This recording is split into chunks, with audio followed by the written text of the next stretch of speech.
Olá, professor Nelson, obrigado pela apresentação. É com muita honra, muita alegria e muita satisfação que eu venho hoje falar nesse seminário sobre a nossa enfermagem. Essa enfermagem que está sendo destacada na saúde pública, que está sendo observada como competente, como uma assistência de qualidade, né? E antes disso, quero agradecer o pessoal da direção pelo todo o apoio nessa organização, nesse evento tão brilhante, para dar mais força, mais ênfase para a nossa enfermagem brasileira. E o pessoal do TI que está aí organizando, que está nos ajudando nesse processo, né? E vou falar sobre a enfermagem e o pré-natal, né? As transformações, a fisiologia que acontece nesse momento, mostrando o quanto a nossa enfermagem ela é competente, ela tem qualidade para atuar e ela é resolutiva, ela é recomendada, ela traz resultados positivos quando está atuando efetivamente na saúde pública, né? Então, o pré-natal, ele tem como objetivo assegurar que o desenvolvimento da gestação seja saudável, né? Permitindo o nascimento de um bebê saudável também, sem impacto de saúde para a mãe. Então, é o pré-natal que garante mãe e bebê bem lá no parto e no nascimento, né? Ele é fundamental. O fato de a mulher não realizar, não aderir à assistência pré-natal já é considerada risco. E as evidências nos mostram que o principal indicador do prognóstico ao nascimento é essa assistência pré-natal. Então, nos fortalece, nos observa o quanto o pré-natal é a base de saúde mãe e bebê lá no parto, lá no nascimento, né? Ele é fundamental para que, por exemplo, a gestante chegue no período adequado para parir, que nós chamamos de termo, né?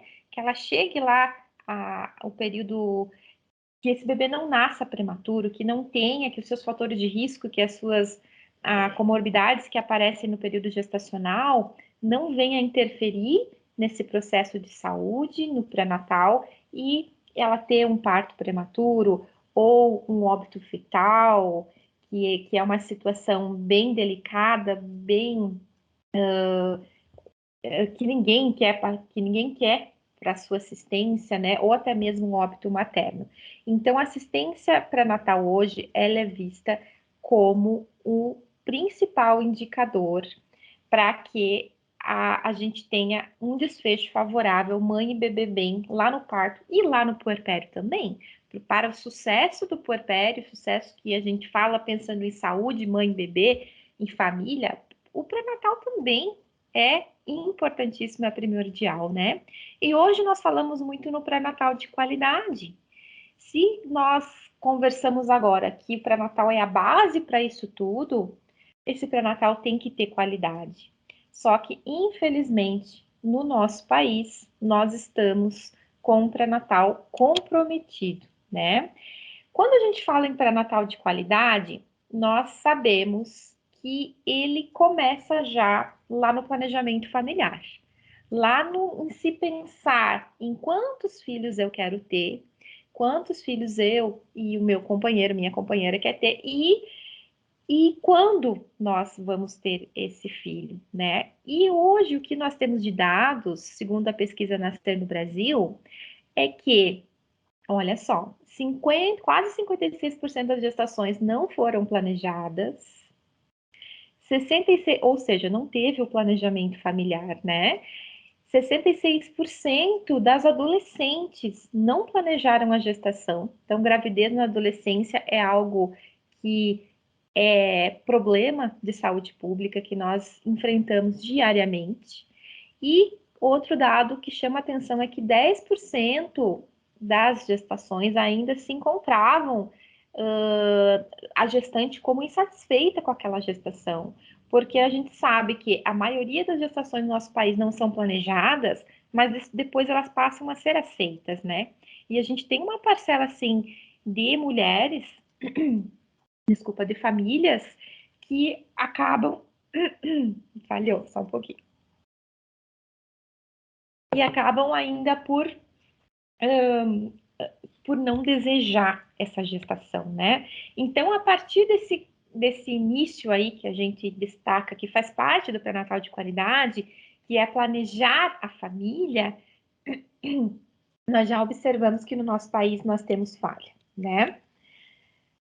Nós sabemos que o pré-natal é um período da vida da mulher, né? Um processo que a mulher passa, vivido de forma natural, vivido de forma fisiológica, mas nós sabemos que uma parcela das gestantes, a gente tem como dado do Ministério nas suas últimas publicações, que 15% das gestações elas sejam de risco. Então, esse pré-natal das mulheres estratificadas como alto risco, esse pré-natal precisa ser ainda mais zeloso. Nós precisamos ainda prestar uma assistência de maior densidade para essa mulher, mais especializada. Ela vai precisar de uma densidade tecnológica maior. Então, esse pré-natal ainda precisa ser ainda mais forte, ter ainda mais qualidade, né? Para a gente pensando em qualidade. E aí eu pergunto para vocês, pré-natal no nosso país, como que ele tá? Nós temos cobertura? Nós temos qualidade? O que vocês acham? Qualidade, nós já falamos um pouquinho agora, né? O Ministério, as evidências, né, as pesquisas mostram para nós que, embora houve-se, temos uma ampliação, sim, de cobertura de acompanhamento pré-natal, contraditoriamente a isso, nós não estamos com uma qualidade comprometida. Por quê? O que demonstra claramente a falta de qualidade do pré-natal, ou a gente pode pensar, precisamos qualificar, precisamos melhorar. É um índice elevado de sífilis congênita, que a gente sabe que é um baita problema de saúde pública que estamos enfrentando, e a hipertensão, que também nós sabemos que é a primeira causa de morte materna no nosso país. Esses dois dados demonstram o comprometimento da qualidade dos cuidados pré-natais no nosso país, né? E o Ministério, as pesquisas demonstram que para reduzir não só a morte materna de fetos e de bebês, nós precisamos também os danos, né? As sequelas, os danos causados nesse período a essa clientela, para se reduzir, é necessário o atendimento pré-natal de qualidade, em tempo oportuno, no nível de complexidade necessário. E o cuidado pré-natal tem que, para que seja de qualidade, ele tem que ofertar para a mulher, lá do risco habitual, pela equipe de atenção primária, que é da unidade de saúde, todos os aspectos que a assistência pré-natal prevê, né? A gestante estratificada como risco intermediário, atendida pela atenção primária, ela também, a assistência de saúde também tem que oferecer todos os cuidados adequados para essa mulher. E a gestante estratificada como alto risco, que vai ser cuidada tanto pela atenção primária quanto a ambulatorial especializada, ela precisa ter um olhar, uma assistência muito bem qualificada, muito bem competente, muito bem organizada para dar conta de oferecer um cuidado resolutivo para essa mulher, que venha intervir, que venha a manejar adequadamente e reduzir um desfecho desfavorável, que a gente sabe que está mais relacionado com as mulheres classificadas como alto risco, né? Então, a consulta de pré-natal, ela precisa dar conta de vários aspectos que a gente sabe que é fundamental para que se garantir saúde, mãe e bebê nesse processo da vida das mulheres, né? Hoje a consulta pré-natal, ela é recomendada pelo Ministério da Saúde para ser conduzida pelo médico e pelo enfermeiro. Consultas intercaladas com o médico da unidade de saúde e com o enfermeiro. pensando em pré-natal de risco habitual, ou baixo risco, essa é a recomendação do Ministério, que esses dois profissionais realizem as consultas de pré-natal e ofereçam para a mulher, para a clientela, todos os aspectos relacionados à assistência clínica, né? Nós sabemos que o pré-natal ele não vai se resolver, nós não vamos garantir qualidade apenas com uma assistência de qualidade ofertada pelo médico ou pelo enfermeiro. Isso nós temos garantido em muitas unidades do nosso país, né? Nós sabemos que o pré-natal tem relação com a organização de fluxos, com a organização da rede materno-infantil, que é um obstáculo para que a gente vença na saúde pública, né? Mas, pensando aqui na consulta de pré-natal, o profissional que está atendendo, vamos pensar no enfermeiro, então, né? O enfermeiro precisa dar conta de todos, e ele dá conta de todos os aspectos, a avaliação clínica da mulher, baseada na sistematização da assistência de enfermagem. Então, a gente vai partir do acolhimento dessa mulher com a escuta qualificada, coletando o histórico, os antecedentes ginecológicos, obstétricos, focando na gestação atual, realizando a clínica, né, o exame clínico, solicitando os exames complementares, avaliando tudo isso, estratificando o risco dessa mulher, né, suplementando o ácido fólico, o sulfato ferroso, intervindo, agindo no caso de alguma intercorrência dos fatores de risco aí, né? Atuando nas vacinas, cuidando, zelando então por esse processo gestacional para que ele se desenvolva da melhor forma possível, garantindo um desfecho favorável mãe e bebê lá no parto, lá no puerpério, né? E para dar conta desse pré-natal, o profissional precisa entender das modificações fisiológicas da gestação, ou seja, da fisiologia gravídica, né? Então, hoje se sabe que conhecer essas modificações impostas pelo organismo da grávida formam a base da assistência pré-natal, porque nós precisamos entender o que é normal, o que é uma fisiologia gravídica normal, para poder diferenciar de algo que não está normal, né? Então, entendendo isso, nós conseguimos observar, prestar atenção tanto na queixa da mulher quanto no exame clínico que eu tô realizando, no exame físico, nos exames laboratoriais, nas sorologias, nos exames complementares que eu estou avaliando nesse momento, né? Então, as alterações fisiológicas observadas nesse período, elas são decorrentes principalmente dos fatores hormonais, mecânicos também, mas são orquestradas, comandadas principalmente pelos fatores hormonais, né? Devem ser consideradas normais? Devem. As alterações fisiológicas devem ser consideradas normais, mas elas geram, sim, alguns desconfortos para a mulher, né? Por exemplo, a postura é uma alteração, uma modificação sistêmica, né? Que faz com que a mulher, o peso do ventre, né? Faz com que a mulher do ventre e também das mamas, volume das mamas, a modificação anatômica faz com que a mulher, para manter o equilíbrio, empine o ventre para frente, provocando uma certa lordose na coluna lombar, né? Os pés se afastam e as espáduas, elas se projetam para trás, né? O que acontece também? O grupamento muscular, aqueles músculos que geralmente não costumavam ter uma função nítida, né, constante, eles passam a atuar nessa postura. Eles vão se estirando, se contraindo, fazendo uma fadiga, o que é responsável pela dor nas costas da mulher, né, que é uma queixa bem comum na gravidez. As articulações na gestação, elas apresentam maior mobilidade, né? atribuído a relaxina, olha o hormônio aí, hormônio que vem da placenta, a frouxidão dos ligamentos, especialmente na sínfise púbica, e isso tudo aumenta a capacidade pélvica, claro, preparando a mulher para gestação e parto, né?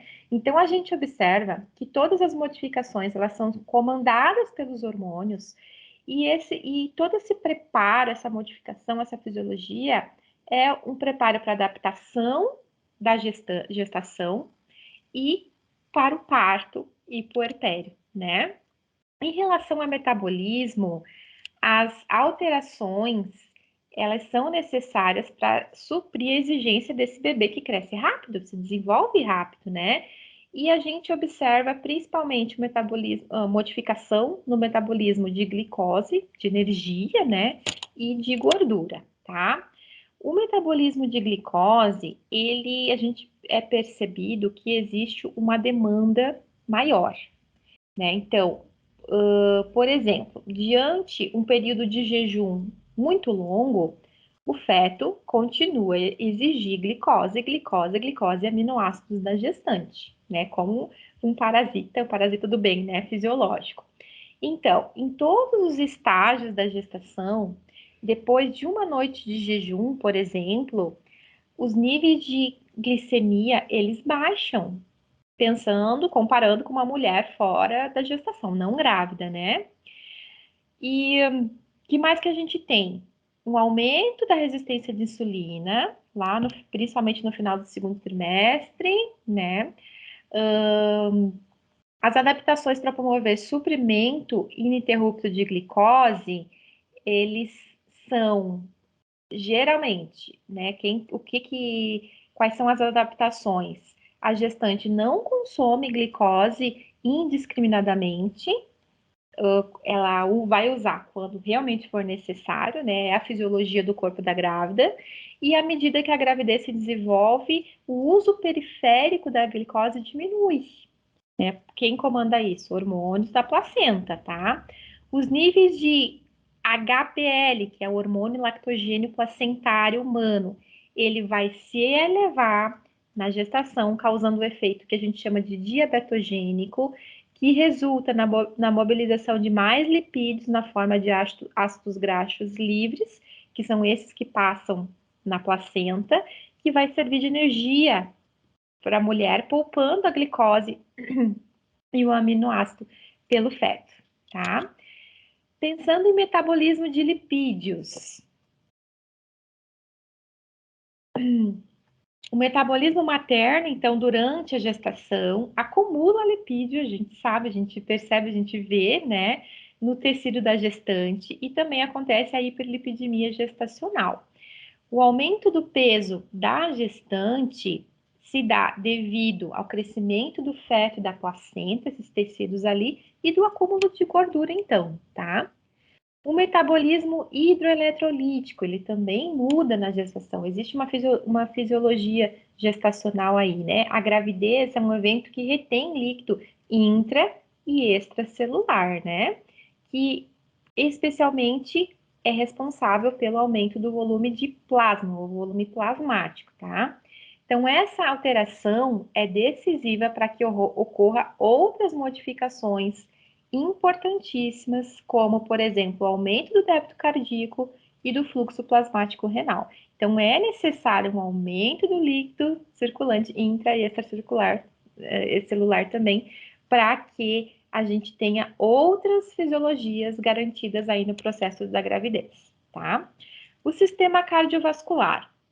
Então, as principais alterações hemodinâmicas incluem o aumento do débito cardíaco, o aumento do volume sanguíneo, principalmente o volume plasmático, a gente já viu, e a redução da resistência vascular periférica e da PA, né?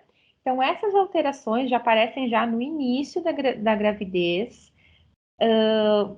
contribui para o desenvolvimento, para o crescimento, né, do bebê e protege a mãe lá no parto, quando ela vai ter a perda sanguínea, né? A gente tem um acréscimo de frequência cardíaca no período gestacional e uma redução da pressão arterial, né?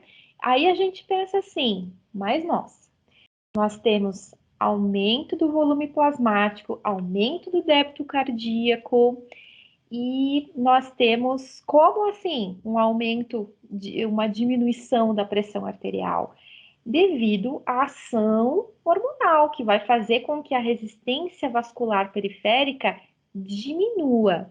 E com isso, vai acontecer a redução da pressão arterial da gestante.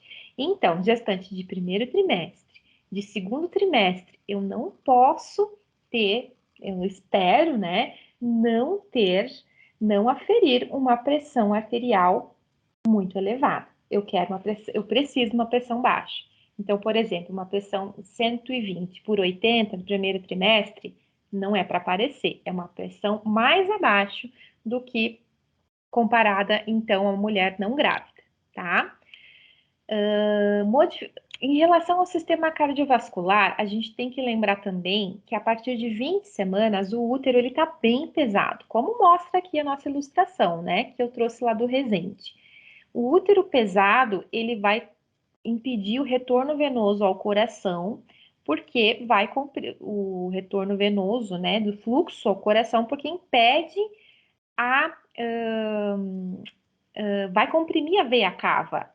Então, consequentemente, o útero pesado, imagina, ele está comprimindo. Se a mulher ficar na posição supina, deitada, barriga para cima, o útero pesado pode comprimir a veia cava e comprometer o fluxo venoso de que está trazendo sangue para o coração, né?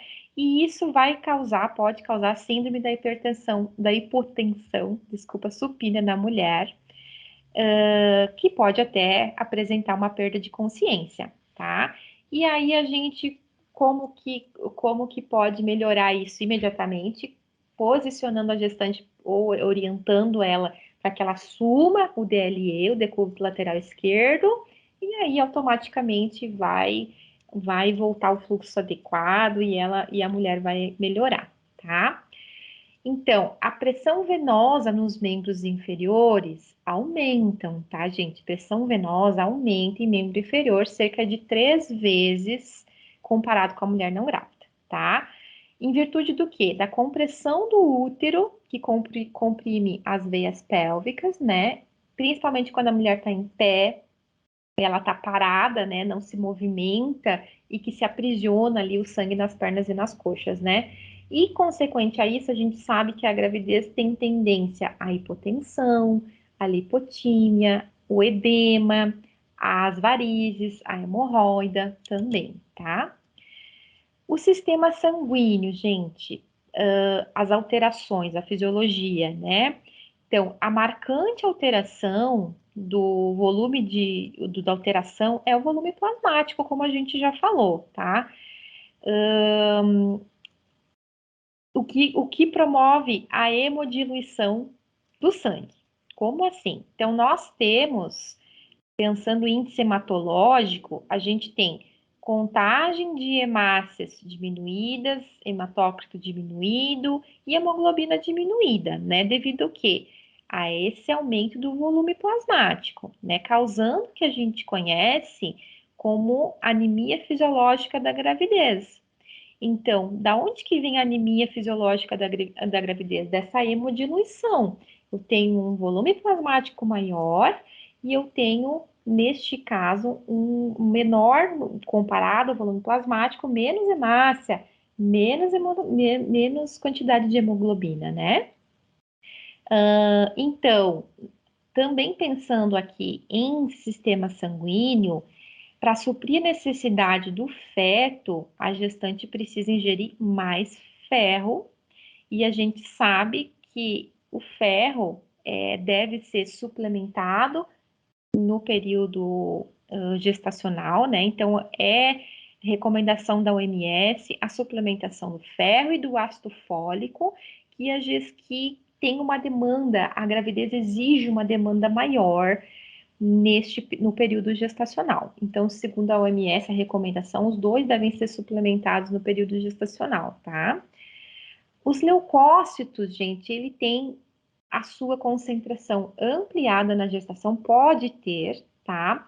E as plaquetas também, elas tendem a diminuir elas podem permanecer normais ou pode diminuir levemente, tá?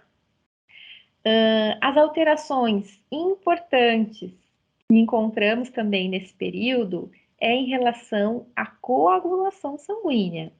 A gestação, ela é caracterizada por um estado de hipercoagulabilidade,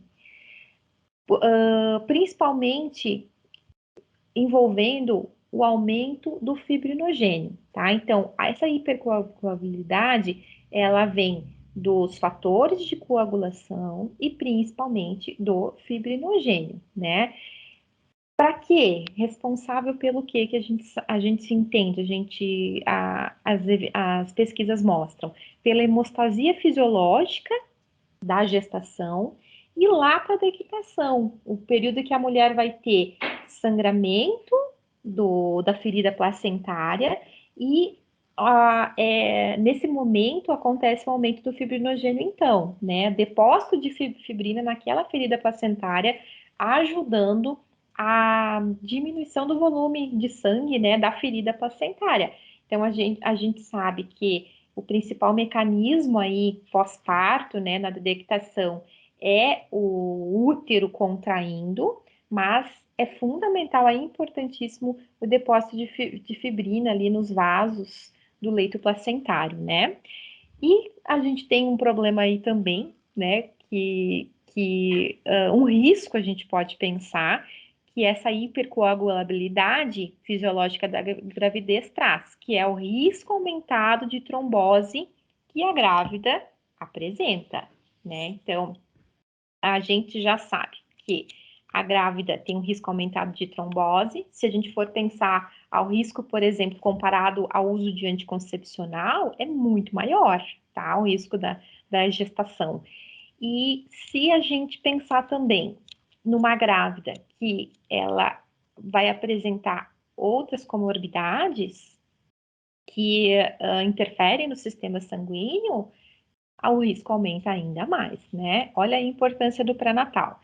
Então, nós temos aí, para fechar aqui, como principais alterações hematológicas ocorridas na gestação, a diminuição do número de hemácias, da concentração de hemoglobina e de hematócrito, e um aumento de leucócitos e de fibrinogênio, né? Então, eu trouxe para vocês, espero que tenham gostado, apreciado, que aproveitem esse conhecimento. Eu trouxe para vocês algumas das alterações das fisiologias da gravidez, as quais a enfermagem conhece, tem muita competência para observar alterações e agir no caso de alterações, né? E venho convidar vocês para cursar, para aprender mais, tá? Para aprender mais comigo e com as outras professoras do curso de pós-graduação em enfermagem obstétrica e ginecológica da Faculdade Sensupec. Então, você que é enfermeiro e que está assistindo aí o nosso seminário e que tem interesse de se aprofundar, de entender, de se empoderar sobre tudo de pré-natal, todo o conhecimento relacionado à assistência ao pré-natal, fica o convite para vocês virem cursar a nossa pós-graduação em enfermagem obstétrica, que aborda, assim, todos os aspectos aí relacionados com as competências necessárias para assistência pré-natal, tá? Temos aí novas turmas que vai abrir ainda nesse ano, em Joinville, Chapecó, Porto Alegre, Rio Grande do Sul, Ponta Grossa, Paraná e em Campinas, São Paulo. Deixei aqui o contato da gestora para vocês entrarem em contato no caso de interesse em se matricular ainda esse ano, né? Nos nossos polos aí. E agradeço a participação de vocês, agradeço a equipe por estar nos ajudando nesse momento. Muito obrigado e tenham uma boa noite.